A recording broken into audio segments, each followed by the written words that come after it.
আপনারা দিচ্ছে, আমি তো কিছু বলিনি। হতে পারে? হতে পারে না। তাহলে কারণ যে স্ত্রীর সাথে আমি 50 বছর, 60 বছর, 30 বছর, 20 বছর সংসার করলাম, যিনি আমার সন্তানের মা, যিনি আমার সংসার পরিচালনা করেন, সুখে দুঃখে বিপদে আপদে সব সময় দুনিয়াবীর সংসার পরিচালনা করার জন্য, আপদে বিপদে অসুখে বিসুখে আমার সঙ্গে আছেন তো নাকি? যে তাদেরকে ছাড়া কেমন জান্নাতে চলে যাবো? তাদের সঙ্গে নিব না? নিব। কোরআন হাদিস, কোরআনে আছে 4 পুরুষ, একজন জান্নাতি মানুষ তার 4 পুরুষ সঙ্গে করে নিয়ে তাদেরকে জান্নাতে দিতে পারবে। দাদা, নিজে, দাদা, বাপ, নিজে এবং আমাদের ছেলে, এই 4টা পুরুষ, 4 পুরুষকে নিয়ে জান্নাতে যাবে। এভাবে কোরআন শরীফের 3টি জায়গা, এই মুহূর্তে আমার ঠিক মনে আসতেছে না, 3টি জায়গাতে 3টা আয়াতের মধ্যে আল্লাহ পাক নিজে ঘোষণা করেছে।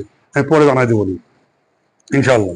সম্মানিত উপস্থিতি, তাহলে এখন তারা যারা যারা সহযোগী করেছি তাহলে তো আলহামদুলিল্লাহ। আর যারা যারা সহযোগী করাই নাই, আজকে এখান থেকে যায় আমার স্ত্রীকে বলতে হবে যে শোনো বাবা, বা যেটা যে বাবা, উমুকের মা বা তুমুকের মা, যে বাবা ডাকি, আমার গ্রাম্য ভাষায় তো অনেকে ডাকি, তাদেরকে বলতে হবে যে শোনো, এটা ইসলামী আন্দোলনের কাজ করতে হলে তোমাকে আমাকে সবাই মিলেমিশে দুনিয়াতে যেমন কাজ করতেছি, আখিরাতে জান্নাতে আমরা একসঙ্গে থাকতে চাই। তুমি এখানে আমরা যাওয়া যাওয়া শুনে না, যে যেভাবে পারেন তাকে ঠিক সেভাবে বুঝাতে হবে। বুঝতে